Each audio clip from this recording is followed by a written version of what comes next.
Olá, gente. Meu nome é Dandara. Eu sou uma das voluntárias do projeto Aula Solidária. Sou acadêmica de enfermagem pela Universidade do Estado do Amazonas e atualmente eu estou no terceiro período. E hoje eu vou trazer para vocês um vídeo sobre o sistema locomotor, né? E eu espero que eu consiga fazer uma aula bacana, objetiva, mas com uma boa explicação que seja fácil de compreensão, né? Para a compreensão de vocês. Então vamos lá. Já quero pedir desculpa por qualquer barulho. É que minha casa é próxima à rua, né? E aí o horário ainda não é meia-noite, então pode estar um pouco movimentado. E enfim. Bem, introduzindo sobre o sistema locomotor. A gente sabe que a nossa locomoção é super importante no dia a dia, né? Porque é através dela que a gente pode fazer movimentos como andar, correr, escrever, se expressar e até mesmo comer, né? Principalmente. E aí, a locomoção dos animais, ela vai estar relacionada a diversos aspectos comportamentais. E muitos deles são essenciais para a própria sobrevivência, como a busca por alimentos, fuga de predadores e entre outros. E o sistema locomotor, ele vai ser o resultado da integração do sistema esquelético e do sistema muscular. Ou seja, esses dois sistemas eles vão trabalhar em conjunto para que assim a gente possa realizar inúmeros movimentos, como a do meme da senhora, que ela correu graças ao sistema locomotor, e também nessa outra imagem que eu coloquei aí, que vai ter o sistema muscular, o sistema locomotor, juntamente fazendo o sistema esquelético, né? Juntamente fazendo o sistema locomotor. Os músculos. Bem, gente, falando um pouco sobre os músculos. Com exceção das esponjas, né? Todos os animais vão apresentar em seus organismos células contráteis que vão formar o tecido muscular. E os músculos, eles vão ser as principais estruturas do corpo responsáveis pelos nossos movimentos. E assim, nos vertebrados, né, os músculos são compostos pelos miócitos, que vão ser células de formato alongado, que vão possuir capacidade de contrair e relaxar de acordo com um estímulo. Essas células, elas também podem ser chamadas de fibras musculares. É só você lembrar que mio vai estar relacionado a músculos e cito vai se referir às células, ou seja, os miócitos vão ser as células musculares.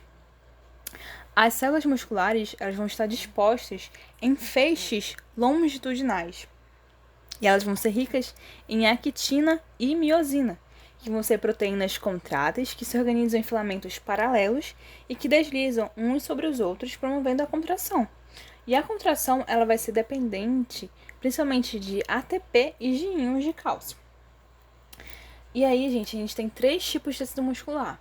A gente tem o tecido muscular estriado esquelético, o tecido muscular estriado cardíaco e o tecido muscular não estriado. O tecido muscular esquelético vai formar os músculos esqueléticos, que vão ser presos aos ossos por meio dos tendões e apresentam contração rápida e voluntária. Os músculos esqueléticos eles trabalham antagonicamente, ou seja, quando um contrair, o outro vai relaxar. Quando um puxar, digamos, o outro vai soltar. Trabalhando antagonicamente. Um contrai e o outro relaxa, né? Ou seja, trabalhando oposto. Um é oposto do outro. E a gente também tem o tecido muscular estriado cardíaco, que vai ser o tecido que vai compor o nosso coração. E ele vai ser formado por células cuja contração vai ser rápida e involuntária. O coração, ele é um órgão predominantemente muscular, visto que é através da contração do coração, dos músculos, através da contração do músculo, na verdade, do músculo cardíaco, que vai ser possível realizar o bombeamento do sangue para todo o organismo. A gente também tem o tecido muscular não estriado, que vai ser constituído por células musculares lisas, né? E vão formar os órgãos viscerais. E esse tecido, né? Ele vai ter uma contração lenta e involuntária. E aí a gente tem uma imagem do músculo cardíaco, do músculo estriado e do músculo liso, para vocês verem a diferença de como são a disposição das células, dos núcleos dela, do tamanho e etc. O esqueleto. Sabemos que na maioria dos animais a locomoção ocorre pela interação, como já dito, entre os músculos e o esqueleto. E essa interação vai aumentar consideravelmente a eficácia dos movimentos. O esqueleto tem como finalidade primária sustentar o organismo, mas também pode ter funções principais como a proteção do corpo e dos órgãos internos. Nem todos os animais vão possuir um esqueleto que, digamos assim, do mesmo tipo que o nosso, visto que a diferença dos esqueletos vão refletir nas suas movimentações, no seu modo de vida e em outras características fisiológicas. E existem 3 tipos de esqueleto.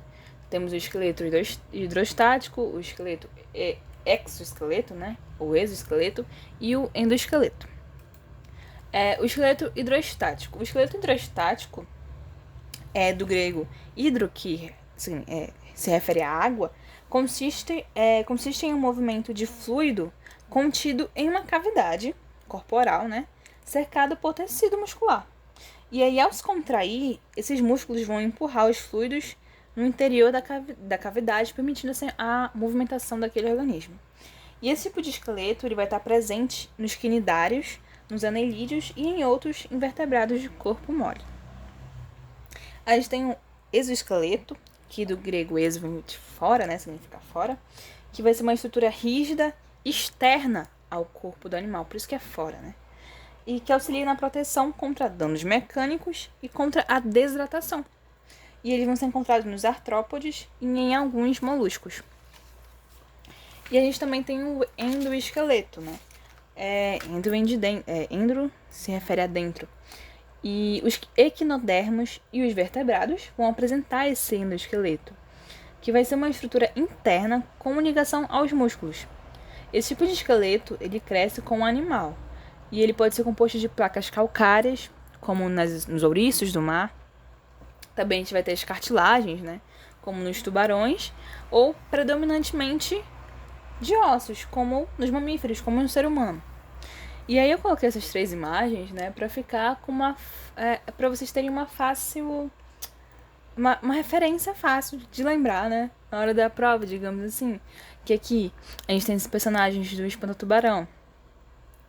Que eles vão representar aí os quinidários, que vai ter um esqueleto hidrostático. Aqui a gente tem o seu siriguejo, que ele vai se referir aos artrópodes, que vai ter o exoesqueleto. E a gente tem o He-Man, que vai representar os vertebrados, especificamente os seres humanos, né? Que a gente vai ter um endoesqueleto. E aí, passando por esqueleto humano, gente, um esqueleto humano de um adulto, ele vai ser composto por 206 ossos, além de estruturas cartilaginosas. Os ossos eles podem ser classificados como longos, curtos, chatos ou ainda planos, né? Irregulares e sesamoides. Os ossos longos eles vão apresentar maior comprimento em relação à largura e à espessura. E exemplos dos ossos longos, a gente vai ter o fêmur e a una, por exemplo.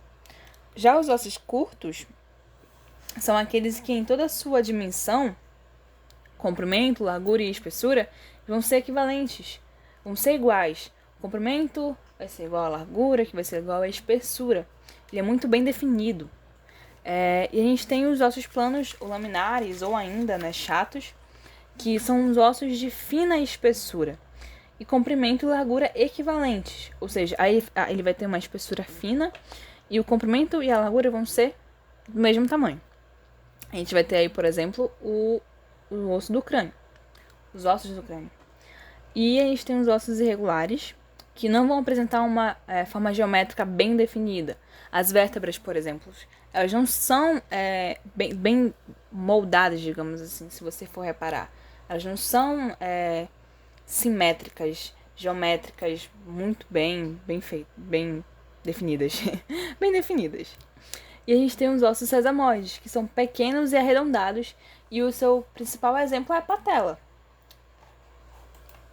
Aqui a gente tem a patela, o crânio, as vértebras, como dá pra perceber, mas pode ver que elas não são, tem uma geometria bem definida, elas são bem regulares, digamos assim.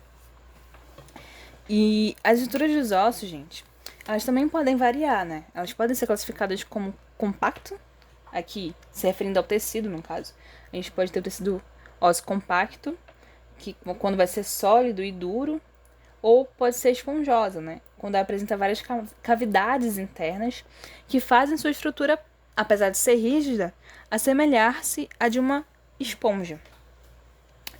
Isso numa classificação anatômica e macroscópica. Como assim esponjoso? É esponjoso porque esse tecido ele vai apresentar uns espaços que vão ser formados por várias trabéculas, que vão ser uns furinhos, né? E isso dá um aspecto poroso, de poros, ao tecido. Por isso que ele vai se assemelhar a uma esponja, né? E já o compacto, ele não tem cavidades visíveis e ele vai estar relacionado principalmente à proteção, ao suporte e à resistência do osso, sendo assim bem mais resistente do que o tecido esponjoso, né? E a maioria dos ossos, eles vão possuir tanto tecido compacto quanto tecido esponjoso. Por exemplo, os ossos longos, né? Os ossos longos, na diáfise, que é o corpo, né? A parte longa, no caso dos ossos do braço, por exemplo, ele vai ser composto por osso compacto. Enquanto nas epífise, que são as extremidades, a epífise vai ser composta por osso esponjoso, que vai ser envolto por uma fina camada de osso compacto. Tendo aí a presença dos dois tecidos, né? As duas classificações. As articulações. Bem, as articulações elas podem ser definidas como um local de união entre dois ou mais ossos.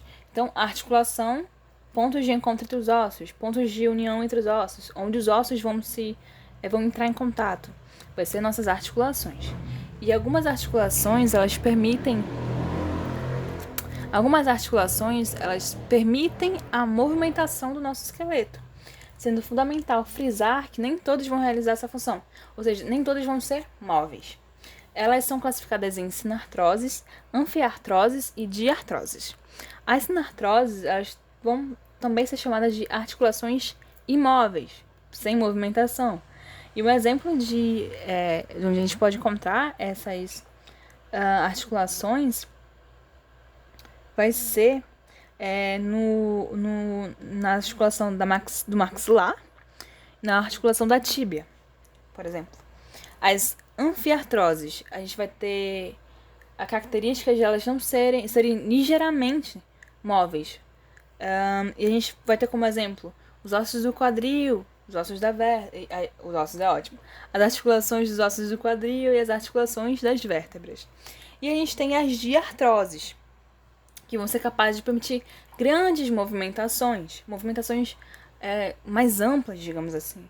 E aí a gente tem um exemplo das articulações do ombro, dos joelhos, dos cotovelos e etc. O esqueleto humano ele é dividido em duas partes funcionais, que vai ser a axial, né, que vai ser composta pelo crânio, pelas vértebras, pela costela, pelo externo e também eu vi numa literatura pelo ocioide.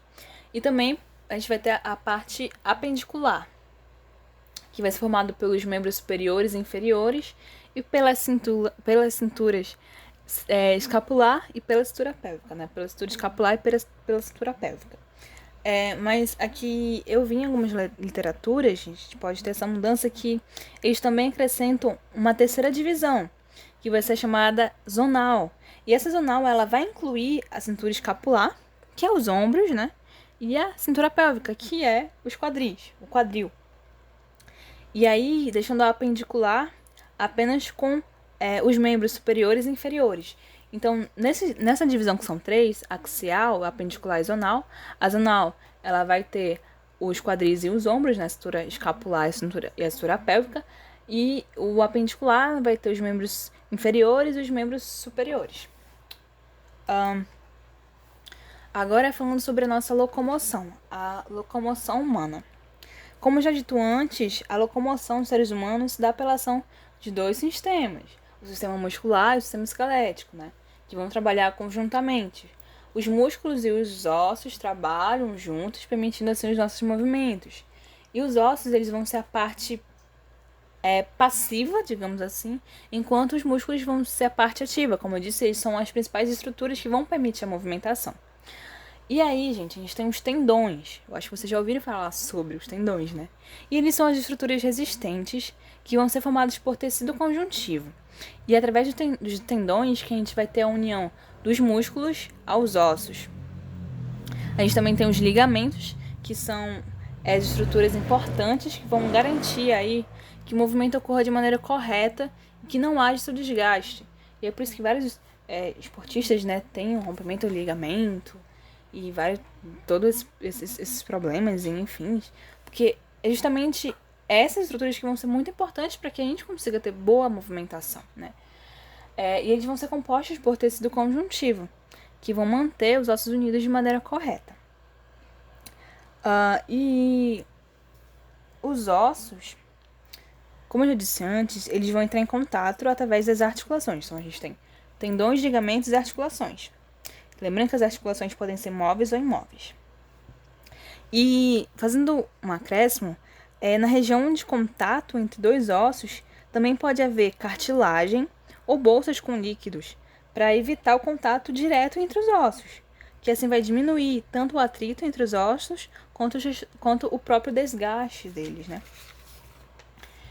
E é graças a esses sistemas, né, que vão atuar de forma integrada, que a gente vai poder realizar as atividades, como as práticas esportivas, né, que não vai além das movimentações, também requer o controle da força, requer agilidade, requer equilíbrio. A gente também vai ter a dança, que vai também ter a questão de flexibilidade, movimentação, passos difíceis, né? Que a gente vai ter a super importância desse sistema, né, da nossa locomoção.